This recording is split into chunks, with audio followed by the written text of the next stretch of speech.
നാം ഇന്ന് ചർച്ച ചെയ്യാൻ പോകുന്നത് നമുക്കൊക്കെയുള്ള ഒരു പ്രശ്നമായിരിക്കും വസ്വാസ് എന്നത്. അതിനൊരു പരിഹാരം എന്താണ്? അതുപോലെ തന്നെ നിസ്കാരത്തിൻ്റെ റക്അത്തുകളിൽ നമുക്ക് സംശയം വന്നാൽ എന്ത് ചെയ്യണം? മറ്റു കാര്യങ്ങളിലൊക്കെ സംശയം വന്നാൽ എന്താണ് ചെയ്യേണ്ടത്? ഖുർആൻ ഓതുന്നതിൽ സംശയം വന്നാൽ എന്ത് ചെയ്യണം? വുളു എടുക്കുന്നതിൽ സംശയം വന്നാൽ എന്ത് ചെയ്യണം? സഹ്വിൻ്റെ സുജൂദ് നാം എങ്ങനെ ചെയ്യണം? സുജൂദിൽ എന്താണ് ചെല്ലേണ്ടത്? അതുപോലെ തന്നെ സുജൂദ് ചെയ്യുമ്പോൾ മനസ്സിൽ കരുതേണ്ട നിയ്യത്ത് എന്താണ്? എല്ലാ കാര്യങ്ങളും നമ്മൾ ഈ വീഡിയോയിലൂടെ വിശദമായിട്ട് പരിശോധിക്കാൻ പോവുകയാണ്. അസ്സലാമു അലൈക്കും വറഹ്മത്തുള്ളാഹി വബറകാതുഹു. ബിസ്മില്ലാഹ് വൽഹംദുലില്ലാഹ് വസ്സലാത്തു വസ്സലാമു അലാ അഷ്റഫി റസൂലില്ലാഹ് വഅലാ ആലിഹി വസഹ്ബിഹി അജ്മഈൻ അമ്മാ ബഅദ്. എൻ്റെ ഏറ്റവും സ്നേഹം നിറഞ്ഞ ശ്രോതാക്കളെ, അല്ലാഹു സുബ്ഹാനഹു വ തആല നമ്മെ എല്ലാവരെയും അവൻ്റെ സ്വർഗ്ഗത്തിൽ ഒരുമിച്ച് കൂട്ടി അനുഗ്രഹിക്കട്ടെ. നമ്മിൽ നിന്ന് സംഭവിച്ചു പോകുന്ന തെറ്റുകുറ്റങ്ങളൊക്കെ അല്ലാഹു പുറത്ത് മാഫാക്കി നൽകട്ടെ. പ്രിയപ്പെട്ടവരെ, നമ്മിൽ പലർക്കുമുള്ള ഒരു പ്രശ്നമായിരിക്കും വസ്വാസ് എന്നത്. ആ വസ്വാസിനൊരു പരിഹാരം എന്താണ്? നമുക്ക് നിസ്കാരത്തിലൊക്കെ സംശയങ്ങൾ വരാറുണ്ട്. ഖുർആൻ ഓതുമ്പോൾ, വുളു എടുക്കുമ്പോൾ, മറ്റു ഇബാദത്തിൻ്റെ കാര്യങ്ങൾ പ്രധാനമായിട്ട് നമുക്ക് സംശയം നമ്മുടെ ഹൃദയത്തിൽ വരും. അത് നമുക്ക് പിശാചിട്ട് തരുന്നതാണ്. അപ്പോൾ നാം എന്താണ് ചെയ്യേണ്ടത്? അതിനൊക്കെ എന്താണ് ഒരു പരിഹാരം എന്ന് നമുക്ക് നോക്കാം. മഹാനായ മുസ്ലിം റളിയല്ലാഹു അൻഹു റിപ്പോർട്ട് ചെയ്യുന്ന ഹദീസിൽ കാണാൻ കഴിയും, മഹാനായ ഉസ്മാൻ ബിൻ അബിൽ ആസ് തങ്ങൾ ഹബീബായ റസൂലുള്ളാഹി സ്വല്ലല്ലാഹു അലൈഹി വസല്ലമ തങ്ങളുടെ അടുക്കൽ വന്നുകൊണ്ട് ഒരു പരാതി പറയുകയാണ്. യാ റസൂലല്ലാഹ്, അള്ളാഹുവിൻ്റെ റസൂലേ, ഇന്ന ശൈത്താന ഖദ് ഹാല ബൈനി വ ബൈന സ്വലാത്തി വ ഖിറാഅത്തി യുലബ്ബിസുഹാ അലൈഹി. ഹബീബായ തങ്ങളെ, എൻ്റെ നിസ്കാരത്തിൻ്റെയും എൻ്റെ ഖുർആൻ പാരായണത്തിൻ്റെയും ഒക്കെ ഇടയിൽ പിശാച് വന്നുകൊണ്ട് സംശയങ്ങൾ ഉണ്ടാക്കുകയാണ്, പ്രശ്നങ്ങൾ ഉണ്ടാക്കുകയാണ്, പ്രയാസങ്ങൾ ഉണ്ടാക്കുകയാണ്. എൻ്റെ മനസ്സിൽ എന്ത് ചെയ്യാണ്? ഒരു സംശയങ്ങളും പ്രശ്നങ്ങളും ഒരു മറയൊക്കെ വരികയാണ്. ഈ കാര്യങ്ങളിലൊക്കെ പിശാച് അങ്ങനെ എനിക്ക് പ്രശ്നങ്ങളും പ്രയാസങ്ങളും സൃഷ്ടിക്കുകയാണ് ഹബീബായ തങ്ങളെ എന്ന് അള്ളാഹുവിൻ്റെ റസൂലിനോട് വന്നുകൊണ്ട് മഹാനായ ഉസ്മാൻ ബിൻ അബിൽ ആസ് തങ്ങൾ പരാതിപ്പെടുകയാണ്. നമുക്കൊക്കെ പലർക്കും ഉണ്ടാകുന്ന ഒരു സംശയമായിരിക്കും, പ്രയാസങ്ങളായിരിക്കും അത്. വസ്വാസ് എന്ന് പറയുന്നത് നമുക്ക് പല കാര്യങ്ങളിലും വസ്വാസ് ഉണ്ടാകും. വുളു എടുക്കുന്ന കാര്യങ്ങളിൽ വസ്വാസ് ഉണ്ടാകും, നമ്മൾ കുളിക്കുന്ന വിഷയത്തിൽ വസ്വാസ് ഉണ്ടാകും, വെള്ളം ഉപയോഗിക്കുന്ന വിഷയത്തിൽ വസ്വാസ് ഉണ്ടാകും. പലപ്പോഴും കണ്ടിട്ടുണ്ട്, പല ആളുകളും എത്ര കഴുകിയാലും, കൈ കഴുകിയാലും വീണ്ടും വീണ്ടും കഴുകിക്കൊണ്ടിരിക്കുന്നു. അതുപോലെ തന്നെ വീട്ടിൽ പല സഹോദരിമാരും ഇങ്ങനെ വീട്ടിൽ വൃത്തിയാക്കുന്ന കാര്യത്തിൽ വസ്വാസ്, വൃത്തിയായ എന്ന് കരുതി വീണ്ടും വീണ്ടും വൃത്തിയാക്കുന്ന ഒരവസ്ഥ. അതുപോലെ തന്നെ വസ്ത്രം വാഷ് ചെയ്യുന്ന, വസ്ത്രം കഴുകുന്ന കാര്യത്തിൽ ഒക്കെ പല വസ്വാസ്, പാത്രം കഴുകുന്ന കാര്യത്തിൽ വസ്വാസ്, അങ്ങനെ വീട്ടിലെ പല കാര്യങ്ങളും ചെയ്യുന്നതിലൊക്കെ വസ്വാസ് ഉണ്ടാകാറുണ്ട്. ഭക്ഷണം പാകം ചെയ്യുന്നതിലും വൃത്തിയുള്ള പാത്രമാണോ, അങ്ങനെയൊക്കെ പല വസ്വാസുകളും നമ്മുടെ ഹൃദയത്തിൽ പിശാചിട്ട് തരാറുണ്ട്. ഇബാദത്തിൻ്റെ കാര്യങ്ങൾ പ്രധാനമായിട്ടും നിസ്കാരത്തിലൊക്കെ എപ്പോഴും വസ്വാസ് വരുത്താറുണ്ട്. നമുക്കൊക്കെ നിസ്കരിച്ചു കൊണ്ടിരിക്കുമ്പോൾ റക്അത്തുകളുടെ എണ്ണത്തിലെ കാര്യത്തിൽ വസ്വാസ് വരും. അപ്പോൾ നമ്മൾ എന്താണ് ചെയ്യേണ്ടത്?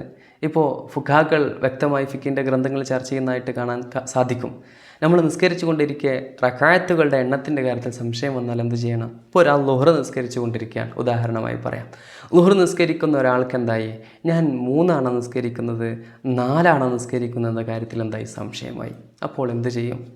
ഒരാൾക്ക് സംശയമായി, ഞാൻ 3 റക്അത്താണോ, 3-ാമത്തെ റക്അത്താണോ നിസ്കരിക്കുന്നത്, അതോ 4-ാമത്തെയാണോ എന്ന് സംശയിച്ചാൽ ഫുഖാക്കൾ പറയുന്നതായിട്ട് കാണാൻ സാധിക്കും, എന്ത് ചെയ്യണം? അവന് ഏറ്റവും ചുരുങ്ങിയതിനെ പിടിക്കണം. 3-4 സംശയിച്ച് എന്ത് ചെയ്യുക? 3 ഉറപ്പിക്കുക. എന്നിട്ട് ഒരു റക്അത്ത് കൂടെ അധികം നിസ്കരിക്കുക. എന്നിട്ട് സഹ്വിൻ്റെ സുജൂദ് ചെയ്യുക. അവിടെ അതാണ് ചെയ്യേണ്ടത്. ഏറ്റവും ചുരുങ്ങിയതിനെ പിടിച്ചുകൊണ്ട് അധികം എന്ത് ചെയ്യുക? ഒരു റക്അത്ത് കൂടെ നിസ്കരിക്കുക. അതുപോലെ തന്നെ ഇനി കൂടിപ്പോയ സംശയം വന്നാലോ? ഒരാൾക്ക് എന്തായി? 4-5 നിസ്കരിക്കുന്നത് സംശയം വന്നാൽ എന്ത് ചെയ്യും? അപ്പോൾ നിസ്കരിച്ചു കൊണ്ടിരിക്കുന്ന ആ റക്അത്ത് എന്ത് ചെയ്യുക? പൂർത്തീകരിക്കുക. അതാണ് അവിടെ ചെയ്യേണ്ടത്. അപ്പോൾ റക്അത്തുകളുടെ എണ്ണത്തിൻ്റെ കാര്യത്തിൽ സംശയം വന്നാൽ ഇതാണ് ചെയ്യേണ്ടത്. ഇനി അവൾ സുന്നത്തായ കാര്യങ്ങളൊക്കെ മറന്നുപോയാലോ? ഇപ്പോൾ അബ്വാദ് സുന്നത്തുകൾ മറന്നുപോയാൽ എന്ത് ചെയ്യണം? സഹ്വിൻ്റെ സുജൂദ് ചെയ്യണം എന്നാണ്. ഇപ്പോൾ ഒരാൾ എന്തായി? സുബ്ഹിൽ ഉദാഹരണമായി പറയാം, കുനൂത്ത് മറന്നുപോയി. കുനൂത്ത് മറന്നുപോയാൽ എന്ത് ചെയ്യണം? അവന് കുനൂത്ത് മറന്നിട്ട് എന്തായി? നേരെ സുജൂദിലേക്ക് പോയി. സുബ്ഹ് നിസ്കാരത്തിൽ കുനൂത്ത് മറന്ന് നേരെ സുജൂദിലേക്ക് പോയി. പിന്നെ കുനൂത്ത് ഓതാൻ വേണ്ടി വീണ്ടും എഴുന്നേറ്റ് വരണോ? അത് വേണ്ട, അങ്ങനെ ചെയ്യരുത്, അങ്ങനെ ചെയ്യാൻ പാടില്ല.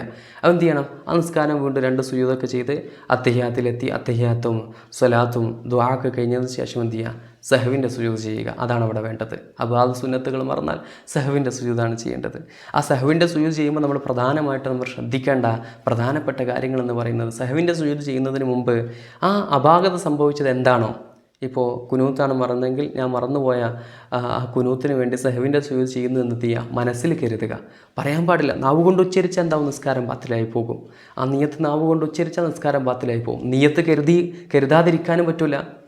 വെറുതെ അങ്ങ് സുജൂദ് ചെയ്യാൻ പറ്റില്ലല്ലോ നിസ്കാരത്തിൽ, വെറുതെ അങ്ങ് സുജൂദ് ചെയ്യാനും പറ്റില്ല. അപ്പോൾ എന്ത് ചെയ്യണം? മനസ്സിൽ നിയത്ത് കൊണ്ടുവരണം. മനസ്സിലെന്ത് ചെയ്യണം? നിയത്ത് കൊണ്ടുവരണം. ഒരാൾ നിയത്ത് മനസ്സിൽ കരുതാതെ വെറുതെ അങ്ങ് സുജൂദ് ചെയ്ത് അപ്പോഴും നിസ്കാരം ബാത്തിലാവും. നാവ് കൊണ്ട് ഉച്ചരിച്ചാലും എന്താവും? നിസ്കാരം ബാത്തിലാവും. അത് പ്രത്യേകം നമ്മൾ ശ്രദ്ധിക്കണം. എന്ത് ചെയ്യാം? മനസ്സിൽ നിയത്ത് വെക്കുക, നിയത്ത് കൊണ്ടുവരിക. ഞാൻ ഇന്ന മറന്ന കാര്യത്തിന് വേണ്ടി സഹുവിൻ്റെ സുജൂദ് ചെയ്യുകയാണെന്ന് നിയത്ത് വെച്ചുകൊണ്ട് എന്ത് ചെയ്യുക? സഹുവിൻ്റെ സുജൂദ് ചെയ്യുക. അത് പ്രത്യേകം എൻ്റെ പ്രിയപ്പെട്ട ശ്രോതാക്കൾ ശ്രദ്ധിക്കണം. അത് പ്രത്യേകം ഓർമ്മപ്പെടുത്തുകയാണ്. അപ്പോൾ അങ്ങനെ നിയത്ത് വെച്ചുകൊണ്ട് സുജൂദ് ചെയ്യുമ്പോൾ സഹുവിൻ്റെ സുജൂദിൽ എന്താണ് ചൊല്ലേണ്ടത്? നമ്മൾ സാധാ സുജൂദിൽ ചെയ്യുന്നത് തന്നെ ചൊല്ലുന്നത് തന്നെ ചൊല്ലേണ്ടത്. സുബ്ഹാന റബ്ബിയൽ അഅല വബിഹംദിഹി എന്നുള്ള ആ ദിക്ർ തന്നെയാണ് നമ്മൾ ചൊല്ലേണ്ടത്. രണ്ട് സുജൂദാണ് ചെയ്യേണ്ടത്. സഹുവിൻ്റെ സുജൂദുകൾ സാധാ സുജൂദ് പോലെ 2 സുജൂദുകളാണ് ചെയ്യേണ്ടത്. ആ 2 സുജൂദുകളിലും എന്ത് ചെയ്യണം? സുബ്ഹാന റബ്ബിയൽ അഅല വബിഹംദിഹി എന്നുള്ളത് എന്ത് ചെയ്യണം? ചൊല്ലണം. അത് പ്രത്യേകം ശ്രദ്ധിക്കുക. സഹുവിൻ്റെ സുജൂദിൻ്റെ കാര്യത്തിൽ ഈ നിയ്യത്ത് പ്രത്യേകം നമ്മൾ കരുതണം. അത് നാവ് കൊണ്ട് ഉച്ചരിക്കാൻ പാടില്ല. അത് പ്രത്യേകം നമ്മൾ മനസ്സിലാക്കണമെന്ന് ഓർമ്മപ്പെടുത്തുകയാണ്. അള്ളാഹു തൗഫീഖ് നൽകി അനുഗ്രഹിക്കട്ടെ.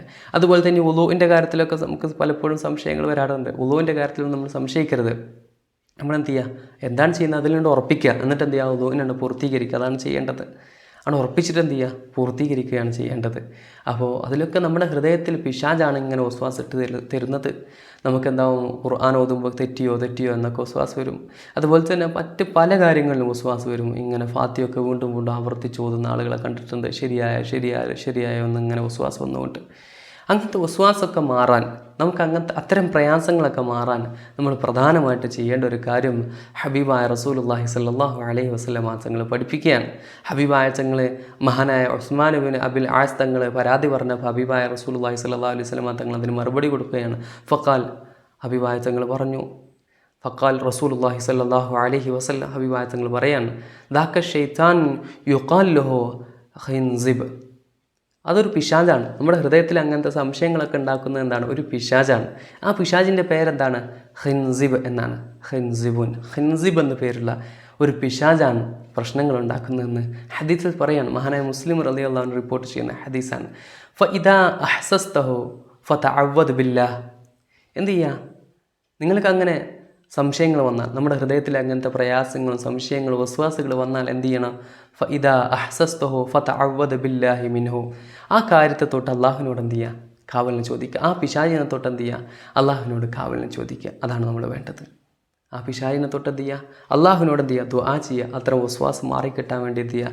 അള്ളാഹുവിനോട് കാവലിന് ചോദിക്കുക. എന്നിട്ട് അതിനുശേഷം വത്ഫുൽ അലാ യസാരിക സലാസൻ, 3 പ്രാവശ്യം എന്ത് ചെയ്യുക? ഇടത്തെ ഭാഗത്തേക്ക് തുപ്പുക. ആ പിശാചിനെ തൊട്ട് കാവലിന് ചോദിക്കുക. അഊദു ബില്ലാഹി മിനശ് ശൈത്വാനിർ റജീം എന്നെന്ത് ചെയ്യുക? നമ്മൾ ചൊല്ലുക.